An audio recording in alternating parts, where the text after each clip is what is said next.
the one thing that came through for me pretty clearly was like for you to sit down and spend the time on designing like what does your perfect day and what does your perfect life look like, um, and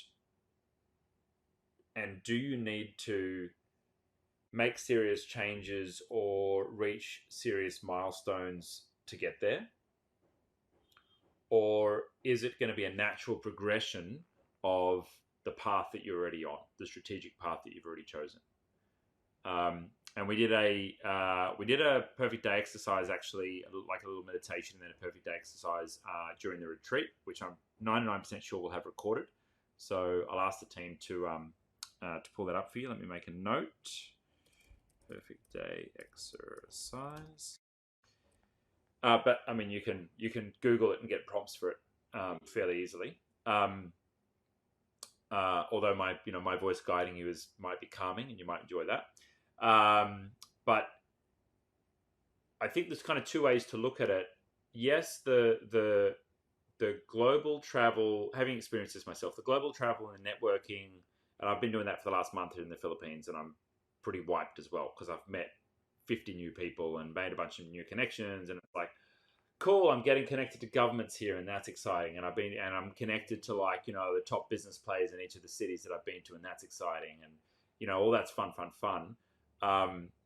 To me, there's a very clear intention with that. It's like this is a temporary stepping stone to the house that I want to buy that's on the beach at Mermaid on the Gold Coast.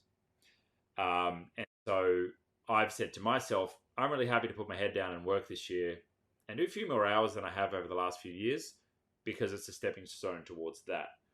But what I do know at my core, and I've spent a number of years enjoying this, I can work half an hour a week and spend the rest of my time motorbikes, race cars, walking around the beach, working out, doing fun things with friends, exploring, traveling, going away in my truck.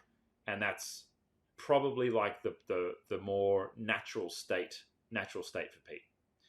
And I get to enjoy much more time with relationships and partners, and that's very very fruitful and more enjoyable for me than a lot of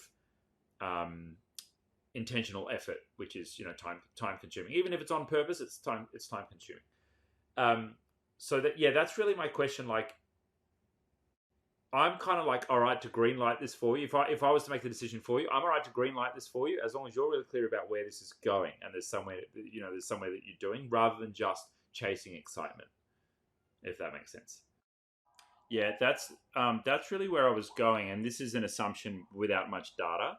But typically, when a relationship doesn't work out with a contractor or a project doesn't work out, I mean, I always look at the accountability of the most senior leader, as the most obvious accountability. It's like, okay, what could be your part in it? Well, your part in it could be that it wasn't briefed properly, wasn't planned properly, wasn't handed over properly, wasn't communicated clearly, or maybe you did communicate it brilliantly clearly, but it was just once, and you thought that was enough to get it out of your head, but they actually needed to hear it 2 or 3 or 5 times and hear it every week. And Scott says that to me often, like, Pete, you told them once, they need to be told every week. And I'm like, what the fuck? I hear things once and I get them, but not everyone else is like that. Yeah. Or and what I do is because my practical strategy for that is because I don't have the ability to tell people something more than once. It comes out once and then the brilliance is gone. Sorry, that's it. So I just make sure I make sure everything's recorded, and then it's somebody else's job. Yeah, exactly. It's someone else's job to like go back and watch the recording or replay the recording, or have someone else watch the recording, turn it into a process or a system, and then they tell you multiple times.